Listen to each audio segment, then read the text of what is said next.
সবাইকে নমস্কার জানিয়ে তোমাদের কাছাকাছি আরেকটি ব্লগে স্বাগত জানাই। আজ মাধ্যমিক পরীক্ষার শেষ দিন। আমার যেমন আনন্দ হচ্ছিল, বাবু মানে আমার ছেলেরও তেমন আনন্দ হচ্ছিল। কিন্তু পরীক্ষাটা তো আগে, তারপর তো আনন্দ। বলুন, আনন্দটা কেউ প্রকাশ করিনি, মনে মনে রেখেছিলাম। বাবুর পরীক্ষার সেন্টার পড়েছিল দুর্গাপুর এবিএল টাউনশিপে। জায়গাটা এত সুন্দর, আমি তো প্রথম দিন সেন্টারে গিয়ে কিছুক্ষণের জন্য ভেবেছিলাম আমি শান্তিনিকেতন চলে এসেছি। সত্যি শান্তিনিকেতনের মতো সুন্দর জায়গাটা। আজ সেন্টারে গিয়ে সুন্দর মুহূর্তগুলো আপনাদের সঙ্গে কিছু শেয়ার করব। অনেক প্ল্যান আছে, আপনাদের সাথে সব কিছু শেয়ার করব। আমি যখন স্কুলে যেতাম, আমার মা দেখেছি তাড়াতাড়ি করে একটি মাছের গাদা নিয়ে এইভাবে তরকারি বানিয়ে দিত। সেই প্রসেসটা করে আজ আমি আমার ছেলের জন্য এইভাবে তরকারি বানিয়ে দিলাম। ও খেয়ে তো খুব খুশি, বলেছিল আলাদা রকম টেস্ট হয়েছে। ও খেয়ে নিক, আমি ততক্ষণ রেডি হয়ে নিই। আমরা অটোতে করে যাই আর ওর বাবা স্কুটিতে করে আমাদের পিছনে পিছনে সেন্টার পর্যন্ত পৌঁছে দিয়ে আসে। বাবার মন তো বলুন, যতক্ষণ সেন্টারে না যাচ্ছে ততক্ষণ ছটফট করতে থাকে।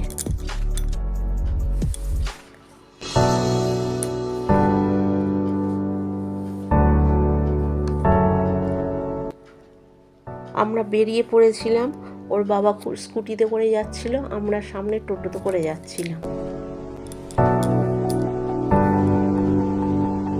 মোটামুটি আমরা স্কুলের কাছেই এসে পৌঁছে গেছি।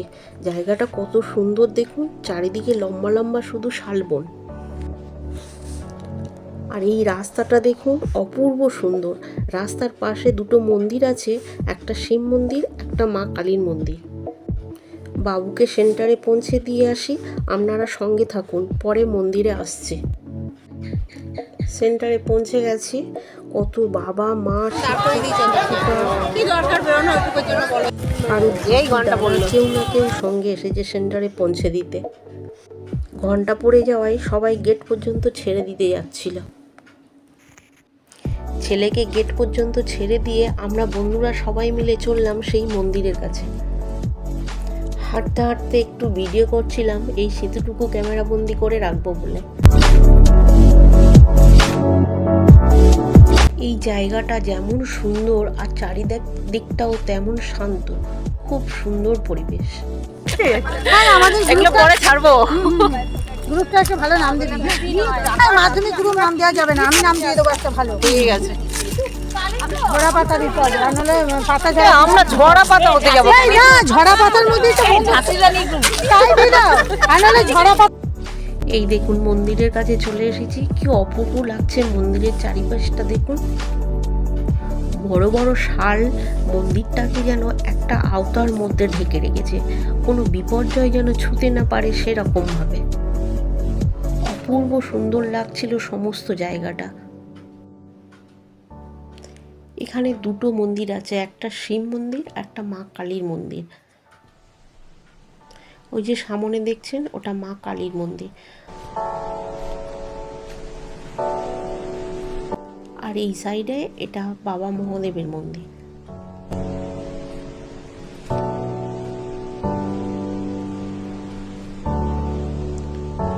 ওই যে দেখুন ভিতরে বাবা মহাদেবের শিবলিঙ্গ বসানো।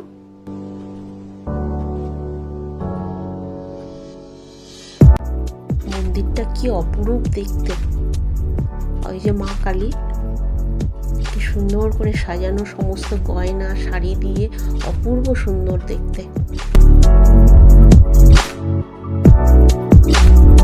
আমার বান্ধবীগুলো তাদের ছেলের মঙ্গল কামনায় ওরা মন্দিরের ভিতরে গিয়ে পুজো দিচ্ছিল।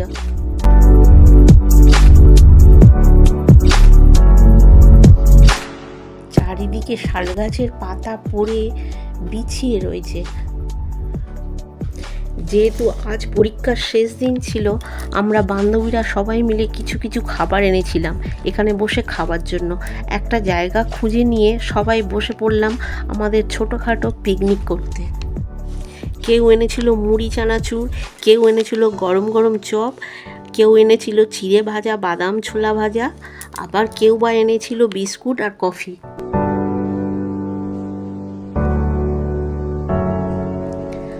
পরীক্ষার পর বাচ্চাগুলো কেউ একই স্কুলে থাকবে না, সব আলাদা আলাদা স্কুলে ভর্তি হবে। আমরা হয়তো একসঙ্গে এইভাবে আর সময় কাটাতেও পারবো না। একসঙ্গে দেখা হয়তো হবে, কিন্তু এমনভাবে আর সময় কাটানো হবে না, এটা ভেবে আমাদের মন খুব খারাপ করছিল। এক বান্ধবী বাড়ি থেকে ঠোঁয়া এনেছিল, ঠোঁয়ার মধ্যে মুড়িগুলো সমান ভাগ করে দিচ্ছিল। এই আনন্দ স্মৃতিটুকু আমি ক্যামেরা বন্দি করছিলাম। এক বান্ধবী বলল, তুই খাবি না? তাই আমার ঠোঁয়া থেকে আমি এই মুড়ি আর চানাচুরটা নিলাম।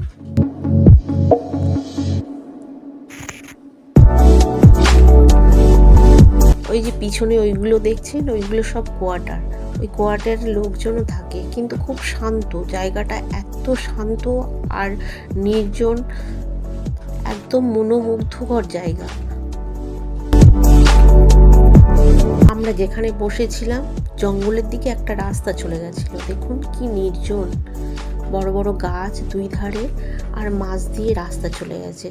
ওখান দিয়ে একটা পাঁপড়ওয়ালা যাচ্ছিল, সেই পাঁপড়টাকেও আমরা ছাড়িনি। এই পাঁপড়টা কিনেছিলাম। ওই যে দেখুন পাঁপড়ওয়ালাটা দাঁড়িয়ে আছে।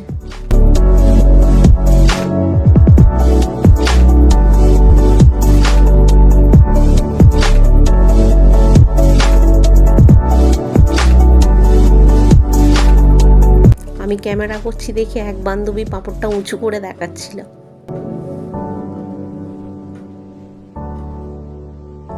নানান গল্প গুজব, খাওয়া দাওয়া, কিভাবে যে সময় কেটে গেল আমরা একটুও টের পেলাম না। শেষে বিস্কিট আর কফিতে চুপ দিলাম। আর এই যে এই কোটোর মুড়িটা একজন এনেছিল, ওটা আর খেতে পারলাম না।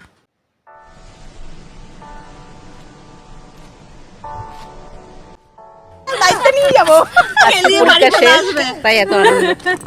হ্যাঁ, আজকে টেনশন মুক্ত, আজকে পরীক্ষা শেষ, আমরাও একটু প্রাণ খুলে হাসতে পারছি। আজকে মন খুলে ঘুমাবো।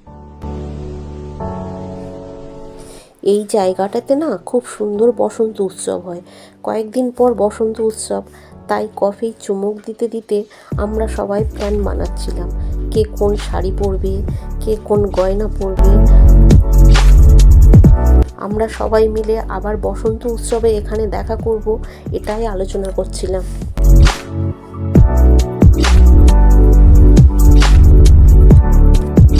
কখন যে 3 ঘন্টা সময় কেটে গেল আমরা কেউ বুঝতে পারলাম না। ঘন্টা পড়ে গেছে, বাচ্চাগুলো এক করে বেরোচ্ছে।